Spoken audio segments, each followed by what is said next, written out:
Hola, ¿qué tal? Yo soy Rafael Poveda y les doy la bienvenida al tercer capítulo de las Confesiones de Popeye.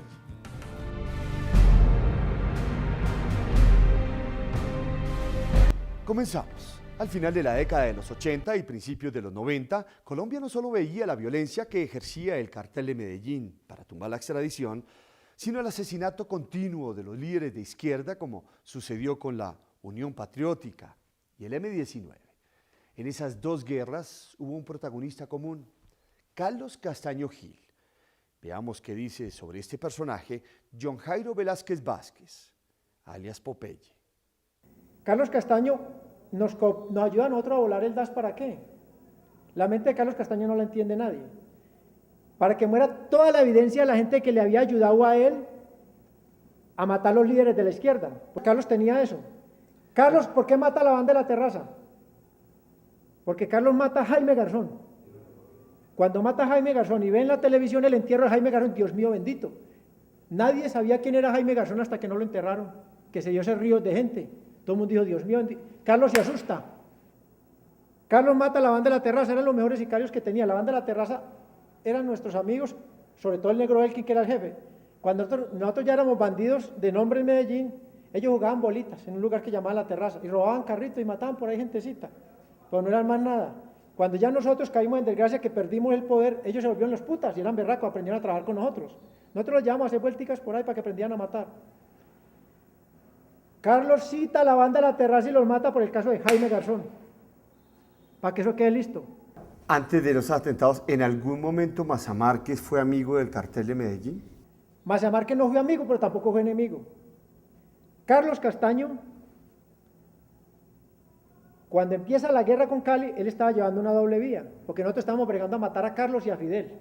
Lo que pasa es que nunca nos iban juntos a la cita, y nosotros no podíamos matar a uno solo porque nos encartábamos, porque empezaban a matar familia. Teníamos que matar a los dos y nunca pudimos que nos fueran, inclusive dentro de la catedral, empezaron a ir a la catedral todavía. Y el patrón me decía, Pope, va a venir este de Carlos, ponga cuidado para dónde mira, porque él mira era para dónde iban a colocar un francotirador. Y ellos tenían mucha conexión con el ejército y a nosotros cuidar el ejército. Carlos, cuando ya empieza la guerra del cartel de Cali, Carlos se va a Cali y conecta a Miguel Alfredo Maza Márquez con Miguel Rodríguez Orejuela. Carlos convence a Maza Márquez, porque no era ni amigo ni enemigo, de que Pablo lo iba a matar. Y es donde Maza Márquez coge lado. Cogen por dinero. Yo se lo oí diciendo a mucha gente de Cali que fui a hablar con el patrón cuando estuvimos tratando de arreglar la guerra. Entre eso, Carlos Alberto Oviedo Alfaro. Los caleños le dieron muchos millones de dólares a Maza Márquez. ¿Sí me entiende? Gente que iba a hablar, porque los caleños siempre nos ganaron la guerra, siempre la ganaron a Pablo Escobar y siempre le pidieron la paz. Que Pablo Escobar era un enemigo letal. Pablo no cometió ese error de no hacer la paz con los de Cali, porque estaba metido Carlos, y Carlos era muy peligroso. Carlos, el patrón lo edificó, Carlos era compañero de trabajo de nosotros, uno iba a la casa de ellos en Montecasino, ahí en el poblado, y que odiaba a los narcotraficantes, y más narcotraficantes que Fidel, ¿quién? Secuestradores más que ellos. ¿Por qué pelearon Carlos Castaño y Pablo Escobar? Pero Castaño era un subalterno de Escobar. Mire, le voy a explicar bien cómo es la situación. La familia Castaño son narcotraficantes de toda la vida en Medellín. El jefe del narcotráfico era su hermano Fidel Castaño Gil. Carlos no era narcotraficante, Carlos era un niño para la época. Carlos Castaño entra en la guerra después de la muerte de su padre, siendo un niño de 15, 16 años. Carlos Castaño se va haciendo en el cartel de Medellín, se haciendo, y entre los paramilitares va aprendiendo a matar, y Carlos Castaño es entrenado por inteligencia militar. Y es entrenado en los kibbutz de Israel en inteligencia militar, donde le crean su mente. Carlos Castaño está en su pelea con la izquierda. Cuando la izquierda va donde Pablo y le dice que por qué aceptan sus huestes un hombre como los Castaños están atacando a la izquierda, el patrón dice, yo no los puedo sacar porque ellos están directamente con el mexicano, y el mexicano me está apoyando a mí en la guerra contra Cali, en la extradición. Y lo que yo sí hago es que ningún miembro de mi organización ni mi infraestructura va contra nadie de la izquierda. Entonces el patrón lleva esa situación así. Nosotros vamos muy bien. Donde hay el punto de quiebre es antes de la muerte de Bernardo Jaramillo Osa. allá había un catedrático que fue el que coordinó la reunión entre Pablo Escobar y Bernardo Jaramillo Llosa, porque Bernardo Jaramillo Llosa andaba con escolta del DAS y unos tipos de la Unión Patriótica. Resulta que después de la reunión, Carlos y Fidel secuestran al catedrático. Y el patrón era muy tranquilo para hablar. Y habló delante del catedrático lo que le dijo a Bernardo. Entonces ya a raíz de eso se crea el punto de quiebre. Entonces el patrón está bregando a matar a Fidel y a Carlos, pues tenía que matarlos juntos. No podía matar uno y dejar el otro porque empezaron a matar una familia. Estamos matando a un hermano. Entonces empezaba el tire y afloje, nos ayudaban las cositas y tal. Y era una cosa rarísima. La última reunión con Carlos la tuvimos en la catedral y con Fidel en la catedral. Carlos subió solo y al otro día vino Fidel, pero no subían juntos. Y al morir Fernando Galeano Berrío, ya ellos en el año 1992 fundan los Pepes. Y nos echan el DAS encima con todo el furor. Le voy a contar una cosa, lo del cartel de Medellín, la relación del DAS y lo de los Castaños es muy complejo de entender. Hay personas en la fiscalía que son expertas en eso, yo lo expliqué acá. Pero una persona que no lo mastique bien, no lo coordina. Es bien complejo. Continuamos con la tercera parte de las confesiones de Popeye. La relación de Carlos Castaño Gil con el desaparecido Departamento Administrativo de Seguridad, DAS, es un episodio de la historia nacional que todavía no se ha podido esclarecer con claridad. Escuchemos la versión de Popeye sobre este tema. Yo llegué a prisión y lo primero que me encontré con un sindicado del avión de Avianca, Chucho Laverde, le dije, usted no tiene nada que ver en esto, llame al fiscal. Y el DAS lo había sindicado a él del avión de Avianca, a Jesús Laverde. El DAS había sindicado a Alberto Jubizarbún de la muerte de Luis Carlos Galán, yo lo saqué en mis declaraciones. El DAS salió corriendo a decir que Pablo Escobar había matado a Bernardo Jaramillo Llosa. Una jueza de la República conceptó de que Gustavo Adolfo Mesa Menezalia del Zarco, que era el que sindicaban como sicario de Pablo Escobar, que había matado a Bernardo Jaramillo Llosa, no tenía nada que ver y que había sido Carlos Castaño. El DAS salió inmediatamente un comunicado diciendo, no, fue Pablo Escobar el que mató a Pizarro León Gómez. El patrón no peleaba con la izquierda, porque el patrón era de izquierda. El patrón tenía esa dicotomía de tener en sus huestes gente como Fidel Castaño, que era miembro del cartel de Medellín, y Carlos Castaño, que era miembro orgánico del cartel de Medellín, y el mexicano, José González Rodríguez Gacha. El patrón tenía que torear esa situación, pero el patrón no dejaba que ninguno de nosotros, ni la infraestructura fuera utilizada para matar a nadie a la izquierda. Nosotros no tenemos nada que ver en ese gran asesinato de la Unión Patriótica, que hay 3.000 muertos. No tenemos nada que ver en la muerte de Bernardo Jaramillo Llosa. No tenemos nada que ver en la muerte de Pizarro León Gómez. Los señores del DAS que respondan. ¿Qué decía el patrón cuando lo acusaban de la muerte de Carlos Pizarro León? Mire, nosotros tuvimos un problema. A raíz de la muerte de Bernardo Jaramillo Llosa, eso era, la izquierda le manda a reclamar al patrón. Porque realmente el patrón tenía en su mente formar un grupo que se iba a llamar Antioquia Rebelde. El patrón era de izquierda, así fuera narcotraficante. Él concebía una izquierda con dinero. El patrón realmente rechaza esto de plano. Y el día de la muerte de Bernardo Jaramillo Llosa, unos escoltas honestos que están en su trabajo, capturan al pelado, era un menor de edad, y entonces el que estaba implicado no alcanza a ejecutarlo. El menor de edad lo llevan a bienestar familiar, lo tienen en una cárcel de bienestar familiar, como una especie de casa cárcel. Entonces nosotros vamos por el menor de edad. Nosotros casi lo coronamos un día para ponerlo colocárselo a los medios de comunicación, pero después Carlos nos lo quita primero y lo mata, y mata al papá del menor de edad, para borrar toda huella contra el DAS.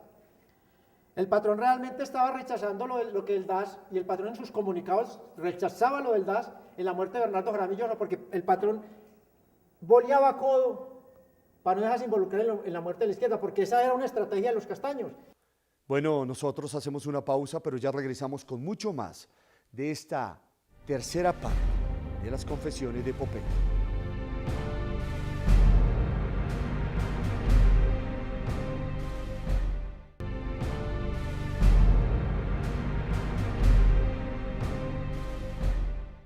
Bueno, en los primeros meses de 1990 y mientras Pablo Escobar colocaba bombas indiscriminadamente para evitar su extradición, Colombia se preparaba para elegir un nuevo Congreso y presidente de la República.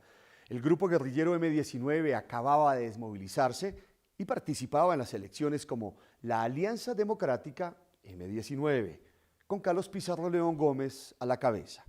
Pero su candidatura fue muy corta, pues el 26 de abril de 1990 fue asesinado. ¿Quién mató a Carlos Pizarro León Gómez? Mire, vea, la muerte de Carlos Pizarro León Gómez hace parte de una infiltración que tenía Carlos Castaño Gil en el DAS desde el año 1986. Le voy a hablar claro, a Pizarro lo matan Carlos Castaño, Alberto Romero del DAS y el DAS. Nadie más. Esa es la muerte de Pizarro León Gómez. ¿Cómo lo sabe usted?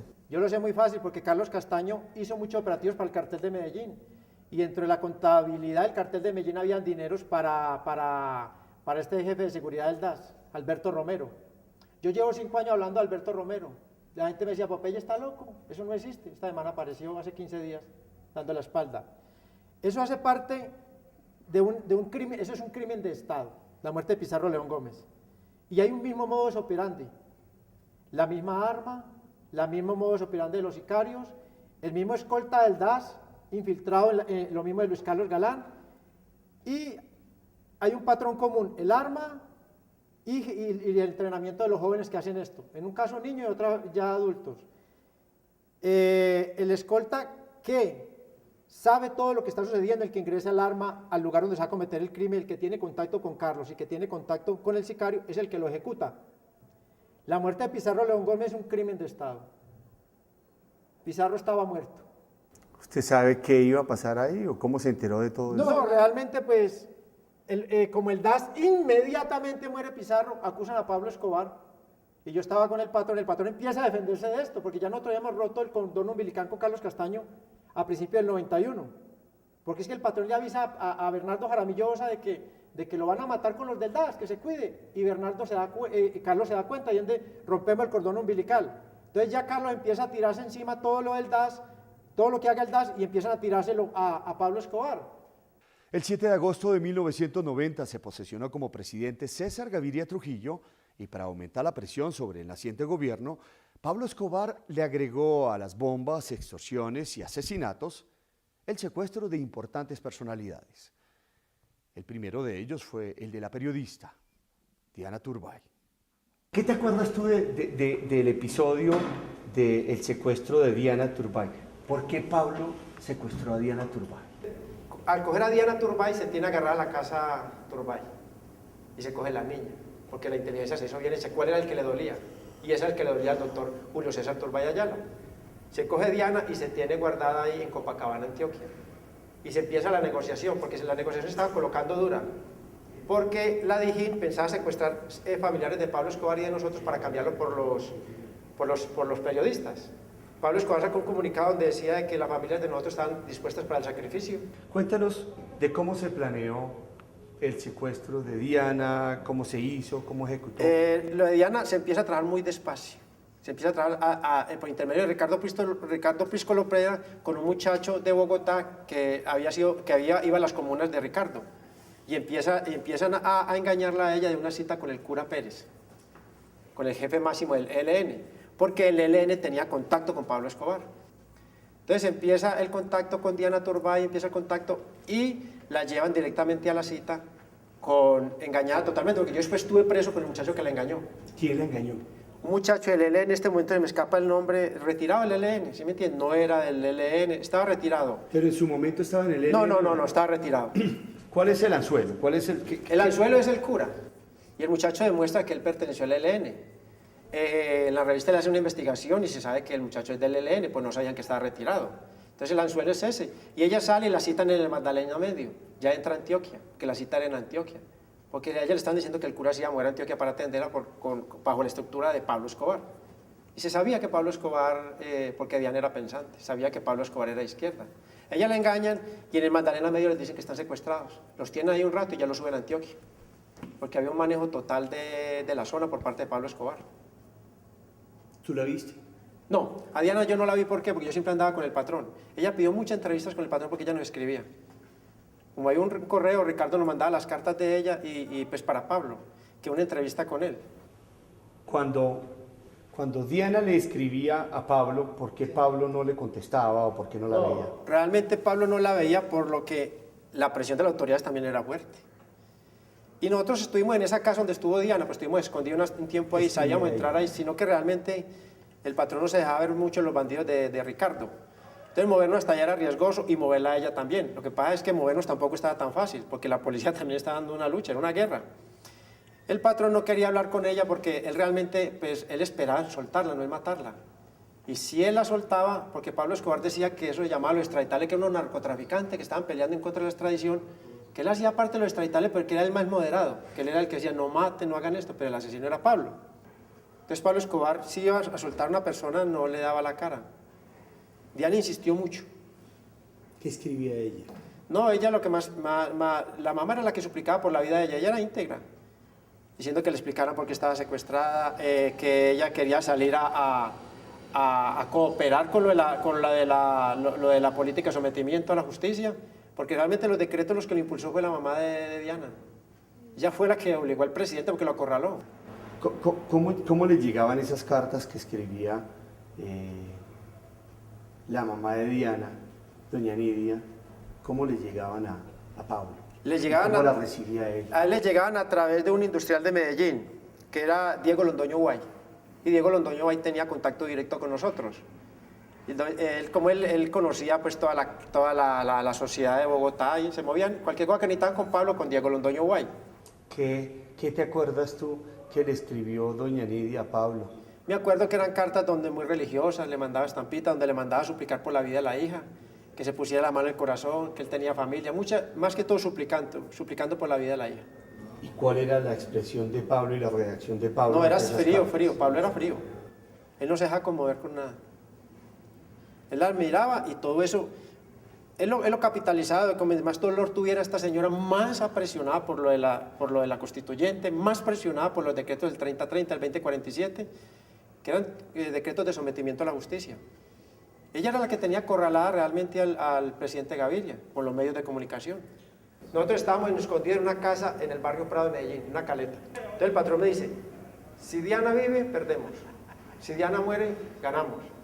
Y él estaba ansioso, entonces estábamos oyendo, porque ya pues en eso teníamos experiencia, lo mismo cuando la muerte de Luis Carlos Galán, porque las noticias decían de que Luis Carlos estaba herido, que estaban pidiendo sangre. Lo mismo en lo de Diana, que estaba herida, que se necesitaba sangre, que ya venía la mamá, que venía la hija, que venía el expresidente Turbay. Y él empieza a caminar, y oye el radiecito, yo preparándome para salir. Cuando ya se confirmó la muerte de Diana, él se puso contento. Entonces después el patrón, nosotros buscamos la forma de recuperar con Giovanni Lopera Zavala, que era muy allegado, Ricardo Pisco Lopera, que le decían a ella la modelo, buscamos la gente y tenemos una cita, salimos de la caleta en plena guerra y tenemos una cita, y el patrón, porque la orden del patrón era no ejecutar a Diana y no sacarla, porque la prueba está que mismo Richard Becerra, un camarógrafo, salió a decir, no, es que a Diana no la mata los bandidos, a Diana la mata el helicóptero de la Policía Nacional. El patrón habla con ellos y le dice, bueno, dígame la verdad, muchachos, porque el patrón no mataba a nadie por eso, y menos un bandido, él lo apreciaba mucho. Mata más un narcotraficante que un bandido. ¿Ustedes mataron a Diana? No, dijo, patrón, nosotros la estábamos sacando, le pusimos un sombrero, y Diana murió con una bala de fusil 7.62, y todas las armas de nosotros eran 5.56, 9 milímetros y 38. Eso fue un secreto de Estado. Nunca dieron la prueba balística de la muerte de ella, salieron a decir que era con unas armas que habían cogido un fusil auge ahí, y a Diana la ejecutaron desde el helicóptero. ¿Por qué? Ellos saben que Diana Turbay está ahí porque el mismo que entrega, nosotros después supimos y Pablo Escobar ejecutó al informante, el mismo que entrega a Ricardo Pisco Lopera, que es el jefe, un gran jefe de una gran comuna de Medellín, entrega a Diana Turbay, y la policía no hace una operación envolvente de rehenes porque la policía no sabía de eso, sino que la policía coge un helicóptero artillado, entran con M60 y entran con fusilería atacando la casa. Entonces cuando ven que los bandidos salen, atacan a un tipo que va de sombrero, y era Diana Turbay. Diana cae ahí. Me estabas diciendo que Pablo se alegró, ¿por qué? Porque si se la llevan viva, muestra una debilidad del grupo de los extraditables, y la negociación estaba lista, pero todavía no estaba la extradición, y Pablo no se entregaba hasta que no cayera la extradición. Ya se habían entregado los Ochoas, ya se estaban... Entonces, al rescatar a Diana se muestra que la organización es vulnerable, de que nos pueden derrotar, de que nos pueden llegar, de que nos pueden rescatar la gente, entonces no hay por qué negociar con los extraditables. Entonces Pablo se alegra porque dice, si saben que si bien encuentran un muerto. Bueno, hacemos otra pausa y ya regresamos con mucho más de esta tercera parte de las confesiones de Popeye.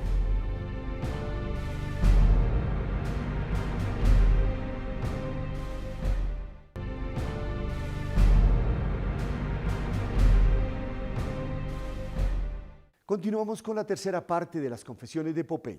Luego del secuestro de Diana Turbay, Pablo Escobar realizó un plagio que estaba más que anunciado, el del jefe de redacción del periódico El Tiempo, el periodista Francisco Santos. ¿Por qué secuestrar a Francisco Santos? ¿Por qué? Porque es una familia poderosa.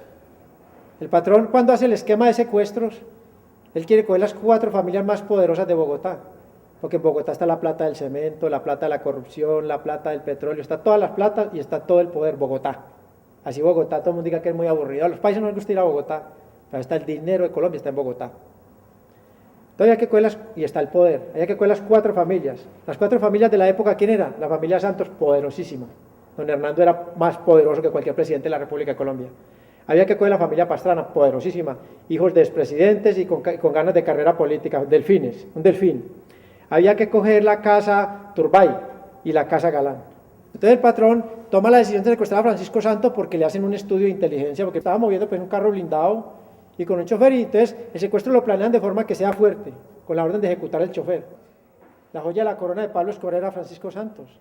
Era el más importante de todo porque es que don Hernando hacía converger a todas las fuerzas políticas. Fue el más clave de todos.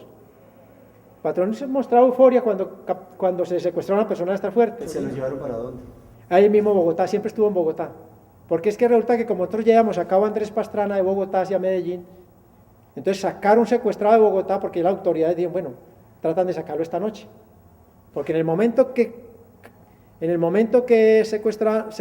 cae secuestrado Francisco Santos, cierran toda la ciudad y toda la operación aérea, porque nosotros sacamos por vía aérea a Andrés Pastrana. Entonces había que hacer lo contrario a lo que se hizo la otra vez. Entonces siempre permaneció en Bogotá. ¿Cuál era el propósito de Pablo Escobar con Pacho Santos? Presionar al papá para que se llegara a una constituyente, para que se buscara una negociación con los extraditables, para que los tomaran como no como un grupo de narcotraficantes, sino para buscarle un tinte político. Francisco Santos era la joya de la corona de Pablo Escobar, ya que según Popeye, la presión ejercida por el papá del periodista, de don Hernando Santos, junto a otras influyentes personalidades, logró que Colombia convocara una Asamblea Nacional Constituyente para prohibir la extradición de nacionales. Alberto Villamizar estaba bregando a salvar a Maruja Villamizar de Bachón, su hermana, que nosotros la teníamos secuestrada, la directora de Focine en la época, esa la liberamos antes. ¿Por qué? Porque la gente vio que con los extraditables no era charlando, porque cuando se puso dura la negociación, y muerta Diana Turbay, matamos a Marina Montoya, que era la hermana de Germán Montoya, el duro de la presidencia de Virgilio Barco, que nos puso conejo, y era una viejita, tenía más de 3.000 años. Matamos a la viejita y todo el mundo dijo, si son capaces de matar a esta señora, ¿qué va a pasar con Maruja? Entonces Alberto Villamizar es comisionado por el gobierno porque es de total confianza de César Gaviria, y él no era compinche de nosotros. Alberto Villamizar llegó hasta la catedral, y él lleva al ministro de Justicia. Alberto Villamizar fue clave. Él era comisionado directamente por el gobierno. Para que negociara con ustedes. Sí, entonces ahí se plantearon las cosas, él iba donde el presidente y volvía, y yo era el encargado de recogerlo. ¿Por eso se dio lo de Francisco Santos? Esa fue una exigencia. Es que, ¿Qué exigencia hubo? Alberto Villamizar iba también con don Hernando Santos. Don Hernando Santos no iba a Medellín. Alberto Villamizar iba don Hernando Santos del presidente. Don Hernando Santos, Y iba donde ustedes. iban de nosotros, venían de nosotros. Había unos protocolos para recogerlo, no era así, venga, vamos para la casa, no. Es un protocolo complicado. ¿Cómo era? Quite reloj, quite correa, póngase la sudadera, venga, lo monto aquí y le hacíamos trasfondo. Y la cola me la cuidaba gente enfusilada. Yo pasaba y no pasaba ningún carro más. Y ahí entrábamos del patrón. Y ahí hablaban ellos. Sí, bien, normal y bien. ¿Qué hubo Alberto? ¿Cómo está? ¿Qué hubo Pablo? ¿Cómo está? Y listo. ¿Y qué le exigieron ustedes a quién para soltar a Pacho Santos? No, cuando ya empezó las cosas, cuando se creó lo de la constituyente. Ahí también estaba don Jorge Ochoa. Se habló de la constituyente. Cuando se le soltó ese tarrabo a Alberto Villamizar, yo tengo que traer al ministro. Esto es muy duro. Que el patrón se le puso serio ese día porque había rifirrafi ahí. Alberto Villamizar no era bobo, yo. Vino el ministro y se socializó lo de la constituyente y se empezó tanto, ya empezó a decirle, bueno, hubo inclusive, para esa época colaboraba con otros Diego Londoño Guay, y ellos pusieron la revista Semana al servicio de la causa. ¿Cómo así? Pues yo decía que socializaban con los medios que pudieran, ¿sí me entiende? El Tiempo socializó lo de la constituyente. Empezaron con la prensa. La maduraron a punta de prensa, como los aguacates. Empezó a socializarse. Aquí, allá, hasta que la gente aceptó. Para que el público aceptara Aceptar la constituyente, sí. Porque ¿qué era lo que no aceptaba el público? Que se sacara el artículo 35 de la Constitución solo. Porque estaba la embajada norteamericana encima. Porque a Gaviria le tocó frente a los norteamericanos feo. Pero se trataba más de salvar la familia de Galán, porque teníamos a Maruja y a Francisco Santos. ¿Que a Francisco Santos lo salva de don Hernando? ¿Por qué? ¿Por qué? Porque si don Hernando no empieza a socializar con el periódico, porque ellos no va a salir, ellos empiezan a manejarlo con sus editorialistas y sus cosas, empiezan a manejarlo y la gente dice, sí se puede, pues, una paz en Colombia. Todas las situaciones tienen varias versiones y llegar a una verdad siquiera cercana es imposible. Hago esta aclaración porque el siguiente es uno de los episodios más difíciles de nuestra historia, la encarcelación de Pablo Escobar. Veamos las confesiones de Popeye sobre la catedral. ¿Cómo forzan ustedes a que se dé lo de la catedral? No realmente con los secuestrados. El secuestro es milenario, el secuestro es un botín, el secuestro es vital. El secuestro para cualquier organización es un salvavidas. Ese fue el salvavidas para el cartel de Medellín. Por los secuestros. Por los secuestros. Y las bombas. Realmente las bombas ambientan mucho, porque las bombas cogen la opinión del ciudadano de a pie, que es el que ataca cuando van a entregarle al Estado a un bandido. Dice, bueno, el terrorismo, pues, como el terrorismo ataca son los inocentes, porque son muy pocos los que están en conflicto que llega una bomba.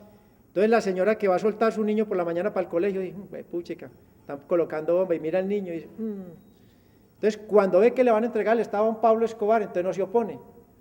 Entonces todo eso ambienta, todo eso ayuda.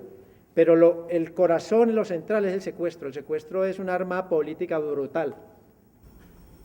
¿El secuestro fue lo que construyó la cárcel de la catedral? El secuestro construyó la cárcel de la catedral. Cuéntame un poco qué era la catedral. Cuando ustedes llegaron por primera vez, ¿cómo estaba eso? Cuéntame. La cárcel de la catedral era una casa, en una montaña pegada a unos pinos y ahí hacia atrás hay una selva de tierra fría que es muy difícil caminarla para el ejército, que Pablo Escobar la conocía como la palma de su mano porque él se crió en Envigado y todo eso de niño lo recorrió, de joven, porque él nació en el oriente antioqueño. ¿Él escogió el lugar? Él lo escogió el lugar, él compró la casa, el alcalde de Envigado, Jorge Mesa, fue y la legalizó, él escogió el lugar, consiguió otra casa abajo para colocar un citófono, porque realmente el crimen se movió por un citófono. En la catedral había un citófono y la cuerda era aérea. Era bien larga. O sea, que ahí no la pueden interceptar. No, ahí se veía, ahí no se podía pegar ningún vampiro de ahí. Pablo Escobar, entonces la casa le hacen una malla para que parezca cárcel y le colocan 10.000 voltios a la malla. La cuchilla de los 10.000 voltios está en la celda de Pablo Escobar. O sea, él la sube o la baja. Sí, nombran una guardia nacional para darle legalidad a la catedral, pero la guardia no puede entrar a la cárcel, ni puede ver a Pablo Escobar. De lejos sí lo puede ver. Nombran una guardia municipal que son unos bandidos de Pablo Escobar vestidos de azul, bandidos asesinos todos. Entonces Pablo Escobar está rodeado de sus mismos bandidos. La cárcel, la catedral, la casa la cogen y le colocan unas rejas para que parezca cárcel. Y entonces ya empiezan a hacer la habitación de Pablo, la de Popeye, la del Mugre, la del Loto, la de todos nosotros. Hacen las celdas, entre comillas. ¿Tenían en la cárcel? ¿Ustedes cómo comenzaron a engallarla? No, eso entraba de todo porque eso realmente pues, el control era mínimo. Porque realmente pues ahí hay un furgón y Pablo Escobar era muy previsivo y al furgón le hizo un doble fondo y en el doble fondo entraban 8 personas diarias a visitarnos, en el doble fondo entraba licor, teníamos armas dentro de la cárcel.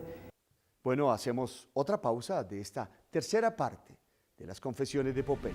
Pero bien, mucho más, ya regresamos.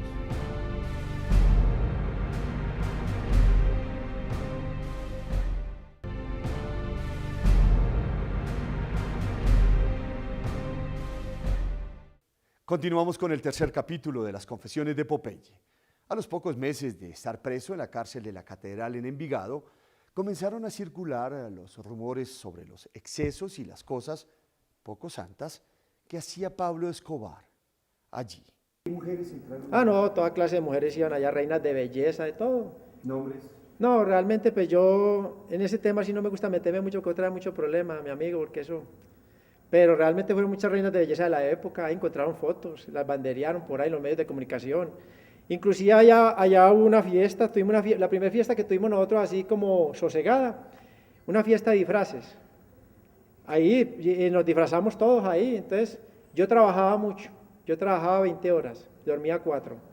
Entonces ese día digo, Popeye no trabaja, y entonces que trajeron un disfraz de prostituta y yo me lo coloqué porque yo soy jovial. Y después encontraron esa foto y decían que nos disfrazamos para tener sexo entre nosotros, puras bobadas.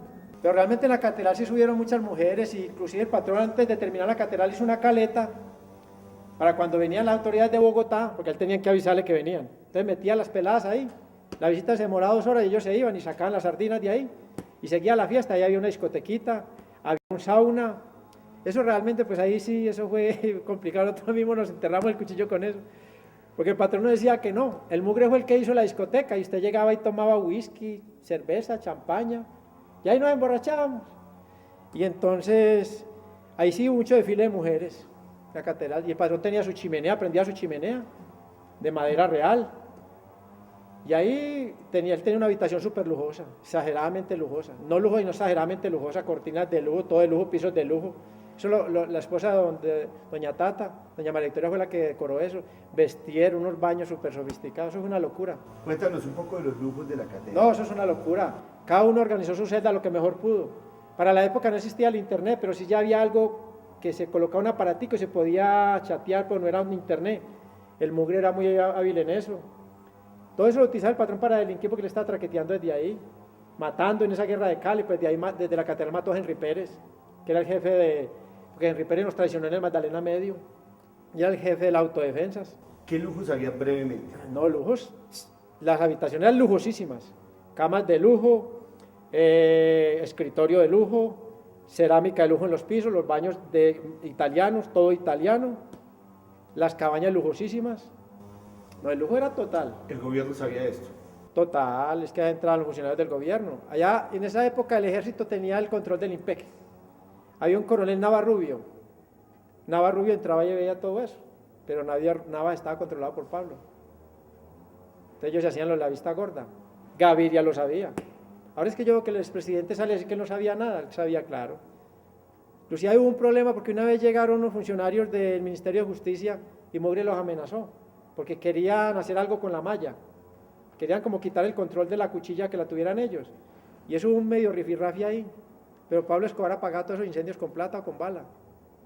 Bueno, sin duda, el asesinato de Moncada y Galeano fue la gota que rebosó la copa en la paciencia que le tuvo el país a Pablo Escobar y marcó el inicio de la última etapa en la vida del capo. ¿Mataban allá adentro de la catedral? Sí, claro, 2 muertos hubo ahí. De ahí se dieron cientos de órdenes de asesinato afuera, sino que Pablo Escobar ordena la muerte de Fernando Galeano Berrío y de Gerardo Moncada Cuartas adentro porque tenían mucho poder adquisitivo. Pues Pablo Escobar confiaba en su gente, pero había que ver qué tanto después de tenerlos secuestrados aguantaran un ofrecimiento de 100 o 200 millones de dólares, que ellos los podían ofrecer tranquilamente. Eran hombres de 1.000, 1.500 millones de dólares. Entonces Pablo Escobar toma la decisión de asesinarlos dentro de la catedral para él estar ahí, pero sin embargo él no les dio cara. Nos tocó matarlo a nosotros. ¿Por qué lo mató? Eso fue algo bien complicado. Ahí entra a jugar el destino también. Hay muchas personas que no ¿Ellos eran que socios de Pablo? Socios y hermanos de Pablo Escobar en el crimen. Sino que el crimen es serio. Ya hay que entrar a matar a las personas que se quieren. Ahí no se puede tener corazón. Corazón hay que dejarlo en la casa. ¿Qué hicieron ellos? Pablo Escobar, pues realmente en los últimos años, porque Pablo Escobar era muy rico, pero muy rico en propiedades, en obras de arte, diamantes, oro, pero el efectivo se le acabó, porque la autoridad empezó a atacarle la infraestructura con que él traficaba. Entonces él empezó a financiarse con el secuestro. Ya el secuestro estaba difícil porque ya todo el mundo estaba tomando sus medidas, pues, y los secuestros cada día eran más difíciles. Ya las autoridades empezaron a aprender del secuestro y estaba delicada la cosa, porque realmente los que profesionalizamos la policía fuimos nosotros, porque de tanto perseguirnos a nosotros aprendieron a trabajar. Y hoy en día la policía es profesional gracias a esa persecución contra nosotros. Entonces Pablo Escobar lo financiaban Kiko y Galeano, que eran los ricos del cartel de Medellín, porque mientras perseguían a Pablo, Kiko y Galeano traqueteaban muy duro y mucho efectivo. Cada que Kiko, uno iba con un papelito, mire don Kiko, que el patrón que le manda pide este favor, leía ahí, sí mijo, vaya, ahorita lo llaman. Llegaba un carro y le entregaban unos 6, 7 millones de dólares, 10, 15 millones de dólares, no hay ningún problema, ¿listo? En una caleta. Y se repartía la plata, que el patrón gastaba la plata así. Bueno, muy bien todo. Cuando llegamos a la catedral, cuando nos reunimos antes de entregarnos a la catedral, Kiko y Galeano le dijeron al patrón: Pablo, nosotros te vamos a mandar $500.000 mientras te fortaleces, para que te financien la catedral y te sostengas ahí con todos estos locos. Bueno, listo, nosotros te entregamos a la catedral. Los primeros 4 meses los $500.000 llegaron sagrados, pues ya Pablo Escobar estaba traqueteando y ya tenía ruticas de 200 kilitos, de 500, de 1000. A los 4 meses nos llegaron 50 millones de pesos en una cajita así, nunca me olvida, de Noel. El patrón abrió esa caja y me dijo: ¿y eso qué? Le digo: 50 millones de pesos que mandaban don Kiko y don Galeano. Sí, listo, devuélvale esa plata y mándale una razón con el Chopo, que el Chopo era un asesino teso. Dígale que yo no estoy pidiendo limón y que este no era el acuerdo. Ellos se pusieron así. Listo. Resulta que casualmente un trabajador del Chopo, el Tití, encuentra $23 millones en una caleta. Entonces aparece Galeano en la catedral, una cita urgente con Pablo. Yo manejaba el citófono, tan, listo, ya los hemos subido, don Kiko, porque hay gente importante del cartel de Medellín. El patrón ya estaba puto, porque ya el patrón tenía informes de que ellos estaban cooperando con el cartel de Cali. Ellos suben y una vez le dicen: Pablo, perdimos el plante. Le digo: ¿cómo así? No, nos quitaron $23 millones, pero nosotros creemos que es la gente tuya. Le digo: ¿cómo así? Igual. Listo, ellos hablan ahí con el patrón y salen de ahí de la catedral. Cuando el Tití urgentemente al citófono, yo contesto: Pope, tengo que subir urgentemente a hablar con el patrón, pero urgente es urgente. Yo hablé pues, no puedo hablar, tengo que ir donde él. Sube el Tití, urgente, el camión baja y sube. El Tití, se sienta el patrón. Yo: ¿qué pasó, Tití? Le digo: patrón, le voy a contar, nos metimos en una caleta y me encontré $23.700.000. Le digo: acaban de salir Kiko y Galeano de aquí, esa plata es de ellos y van a pelear, y ya sospechan de ustedes. Entonces el patrón les dijo: deben $18 millones a mí, yo peleo, o no me den nada y peleen ustedes. Entonces el Tití le dijo: no, patrón, no te damos los 18 millones, y el patrón coge los $18 millones, y cita a Galeano y a Kiko, y ya nos había preparado a nosotros para matarlos. Entonces el patrón sube y le dice que lo espere en la cabaña de Roberto Escobar. En la cabaña de Roberto Escobar había una caleta, que habían hecho varias caletas en varias cabañas. Entonces de una vez ahí Roberto Escobar los notifica de que quedan secuestrados. Y ahí ya es donde Pablo Escobar da la orden, y entonces matamos a Kiko y a Galeano, los descuartizamos y los quemamos con la madera que había ahí. Esa noche sube el Chopo y sube el Arete, y se acuerda una vendetta en Medellín, para matar al hermano de Kiko, para matar a los hermanos de Galeano, para coger los contadores, para matar los guardaespaldas, para todo. Se arma una vendetta fuerte y arranca una vendetta en Medellín. Al otro día vino un narco amigo del patrón. Me dijo: Pope, yo estaba ayer en Medellín, y yo vi una fogata, que estaban quemando, huevón. Y le dije: no, una madera ahí. Y yo por dentro dije: estábamos quemando el cartel de Medellín, porque ese día fue donde la familia de Negro Galeano va a Bogotá y va donde el doctor Gustavo de Grey, el fiscal, le informa que no aparecen estas personas. Le informa, y entonces ya empieza una cosa ahí. Entonces el fiscal va donde el presidente, ellos organizan la retoma de la catedral. Bueno, se organiza la retoma, ¿y qué pasó? Cuéntanos sobre la escapada. Resulta que empezó una avionetica a lanzar sobre Medellín volantes, diciendo que Pablo Escobar era un asesino, que estaba matando gente entre la catedral, todo eso. Entonces, nos avisan los radios de que viene subiendo por Envigado, por el Salado, que viene subiendo unos camiones del ejército. Y ya habíamos visto algo raro, porque se habían llevado al director de la cárcel, el coronel Homero, y habían dejado un sargento de la guardia encargado de la dirección. Y entonces empiezan a mover fichas, y el patrón se la cogió y dijo: se nos van a meter. Eso empezó como a las 9 de la mañana. A las 2 de la tarde ya había un general en la puerta empotrando M60 rodeando la catedral. No fueron capaces de entrar. Entonces el patrón da la orden de que saquemos la fusilería nosotros, y nosotros nos enfusilamos. Y empiezan ellos a rodear la cárcel, y nosotros tenemos binóculos, ellos tienen binóculos. El general Pardo Ariza, él no me mira con los binóculos, yo lo miro. Tiene 10 manos, 10 dedos, yo tengo 10 dedos. Y les da miedo entrar, y somos 10 babosos, 12 babosos que habemos allá, y ellos son 100 y pico de hombres, 200 y pico después habían, porque eran de las fuerzas especiales de Bogotá. ¿Qué hacen? Cometen el primer error. Dan a la 1 de la tarde y media, 1:30, cogen toda la policía militar que había ahí rodeando la catedral, que la conocían bien, y lo sacan a todos. Se los llevan.